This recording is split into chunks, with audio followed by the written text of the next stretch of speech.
துடிக்குதா எங்க தண்ணி இருக்குதா சுத்தி வரும் காத்துல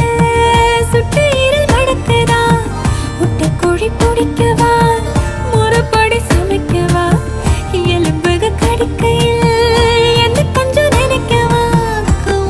மஞ்சோறு ருசிக்கவா சமைச்ச கைய கொஞ்சம் ரசிக்கவா